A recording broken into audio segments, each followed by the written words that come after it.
Halo warga kampus, perkenalkan nama saya Antonio Januardi. Saya adalah mahasiswa Fisip Untan, Prodi Ilmu Komunikasi Angkatan 2022.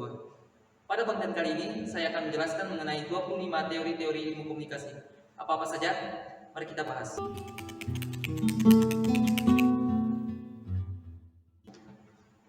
Teori yang pertama adalah teori disonansi kognitif.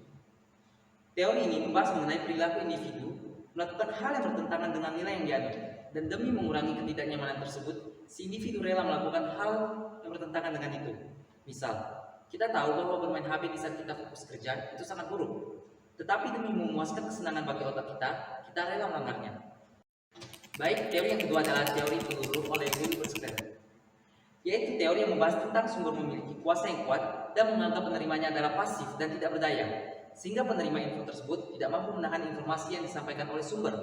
Misal, mengenai pada tahun 2012, kita pernah dihebohkan oleh hoax 2012 kiamat. Namun, publik dihebohkan bahwa ternyata itu tidak terjadi. Dan teori yang ketiga adalah teori model Laswell. Teori ini menjelaskan proses terjadinya penyampaian pesan, mulai dari who, yang berarti siapa atau sumber pengirim pesan, kemudian what, hal apa atau pesan apa yang dibahas, kemudian in which channel, yang berarti saluran yang digunakan untuk mengirim pesan itu apa, to whom, yang berarti untuk siapa pesan itu diberikan, dan with what effect, apa dampak yang ditimbulkan. Teori yang keempat adalah teori imperialisme budaya. Teori ini membahas mengenai penjajahan secara tidak langsung dengan cara memberikan pengaruh secara non-fisik kepada suatu wilayah, bangsa, warga, dan lain-lain. Contohnya, pengaruh beauty dan skincare produk Korea yang secara tidak langsung mendikte masyarakat Indonesia mengenai standar kecantikan menurut mereka. Teori kelima adalah teori inokulasi. Teori ini membahas mengenai individu yang resisten atau tahan terhadap suatu argumen yang persuasif yang dianalogikan seperti individu yang disuntik virus, sehingga di kemudian hari virus itu tidak mampu menyerangnya kembali. Contohnya, kita mampu menangkal mana yang hoax, mana yang fakta. Dan yang keenam adalah teori helical model. Teori ini menganalogikan seperti angin puting beliung yang membahas suatu bentuk melingkar yang semakin membesar, menunjukkan perhatian kepada suatu fakta bahwa proses komunikasi bergerak maju, dan apa yang dikomunikasikan kini akan mempengaruhi struktur dan isi komunikasi yang datang menyusul. Dan yang ketujuh adalah teori ABX Newcomb. Teori ini menyatakan hubungan dua individu yang berbeda pada suatu hal akan seimbang jikalau kedua individu tersebut memiliki minat dan kesukaan yang sama. Teori yang kedelapan adalah teori pembelajaran sosial, yang berbicara mengenai perilaku dibentuk melalui proses pembelajaran dengan individu yang lain, mengamati ataupun meniru. Teori yang kesembilan adalah teori behaviorism. Teori ini mengenai tingkah laku individu terbentuk oleh stimulus dan respon. Teori ini mengambil hasil belajarnya melalui tingkah laku atau kepribadian. Dalam teori ini tidak mengenal baik maupun buruk, karena mereka lebih terfokus ke reaksi dari seseorang, seperti respon atau balasan. Contohnya, bungkusan rokok yang menampilkan gambar yang menyeramkan, kenapa itu dibuat? Itu dibuat karena ada harapan agar stimulus setiap orang yang membuka rokok itu akan dikaitkan dengan rasa takut untuk merokok. Kemudian responnya dengan menghindari atau mengurangi rokok tersebut. Dan yang ke-10 adalah teori operant conditioning. Teori ini membahas mengenai pemberian motivasi tingkah laku yang dapat berakibat berulangnya suatu perilaku tersebut atau berkurang hingga hilangnya perilaku tersebut. Contohnya, hubungan perilaku dan konsekuensi, seperti sistem punishment dan reward pada suatu perilaku. Teori yang ke-11 adalah teori komunikasi organisasi atau birokrasi. Teori ini membahas cara-cara komunikasi di dalam organisasi yang baik demi tercapainya sebuah tujuan dengan efektif dan efisien. Contoh yang relevan ini adalah dalam dunia bisnis dan dunia kerja, seperti meningkatkan citra suatu perusahaan atau meningkatkan efektivitas komunikasi antar karyawan. Dan yang ke-12 adalah teori media sosial. Teori ini membahas bagaimana media sosial mempengaruhi cara berkomunikasi dan berperilaku. Misal, kita kerap kali menemukan cyberbullying di sosmed, yang di dunia nyata sangat tidak mungkin untuk selalu melimpahkan penghinaan kepada orang lain yang tidak dikenal.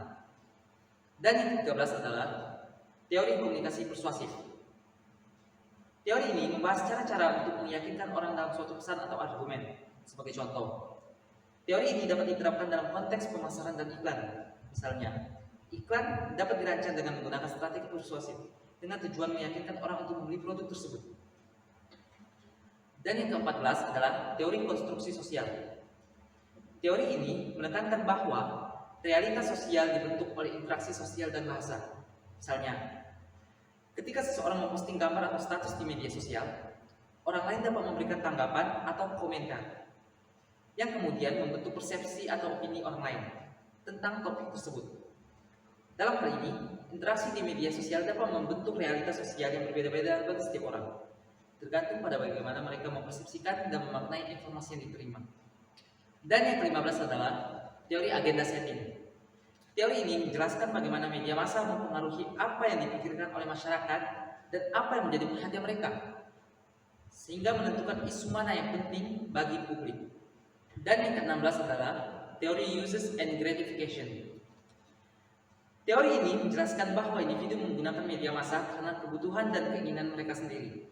Dalam era digital saat ini, teori ini masih relevan karena masyarakat semakin bergantung pada media sosial dan platform online untuk memenuhi kebutuhan informasi, hiburan, dan interaksi sosial. Dan yang ke-17 adalah teori motivation. Teori ini mengatakan bahwa media massa memiliki kekuatan untuk membentuk pandangan dunia dan persepsi sosial seseorang. Teori ini menjelaskan bagaimana media massa dapat mempengaruhi persepsi, nilai, dan sikap seseorang terhadap realitas sosial. Teori yang ke-18 adalah teori interaksionisme simbolik, yang menekankan bahwa individu membangun makna dan tindakan mereka melalui interaksi sosial dengan orang lain. Interaksi yang terjadi antar individu berkembang melalui simbol-simbol yang mereka ciptakan. Yang ke-19 adalah teori difusi inovasi. Teori ini membahas tentang inovasi atau gagasan baru yang dapat menyebar melalui jaringan sosial dan komunikasi antar individu. Dan yang ke-20 adalah teori komunikasi antar budaya. Teori ini berkaitan dengan bagaimana komunikasi dapat berbeda tergantung pada konteks budaya dan latar belakang orang yang berkomunikasi. Teori yang ke-21 adalah teori efek spillover. Teori ini mengemukakan bahwa pengalaman dan perilaku di satu konteks dapat mempengaruhi perilaku dan pengalaman di konteks lainnya. Dan yang ke-22 adalah teori Johari Window, yang mengemukakan konsep diri atau bagaimana individu dapat memahami dirinya sendiri dan juga orang lain agar saling meningkatkan kesadaran dan pemahaman satu sama lain. Dan yang ke-23 adalah teori praktik media atau media practice theory. Teori ini menyatakan bahwa pengguna media tidak hanya mengonsumsi konten media, tetapi juga dapat mempraktekkan dalam kehidupan sehari-hari mereka. Contoh konkret dari teori praktik ini adalah penggunaan media sosial sebagai alat untuk memperkuat jaringan sosial atau melakukan kampanye sosial. Misalnya, masyarakat dapat menggunakan media sosial untuk mempromosikan kegiatan sosial seperti donasi, relawan, atau membentuk kelompok yang memiliki minat atau tujuan yang serupa.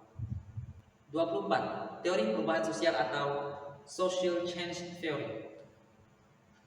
Teori ini mengajukan bahwa perubahan sosial dapat terjadi melalui proses komunikasi dan interaksi sosial. Contoh konkret dari teori perubahan sosial adalah gerakan sosial seperti Black Lives Matter di medsos. Gerakan sosial ini telah membawa perubahan dalam masyarakat dengan menekankan pentingnya isu-isu rasialisme atau pelecehan seksual. Dalam hal ini, media sosial telah menjadi alat penting dalam memperjuangkan perubahan sosial. Teori yang terakhir adalah teori penyiaran atau broadcasting theory. Teori ini mengajarkan bahwa penyiaran media massa memiliki pengaruh yang signifikan dalam membentuk sikap, pemikiran, dan perilaku masyarakat.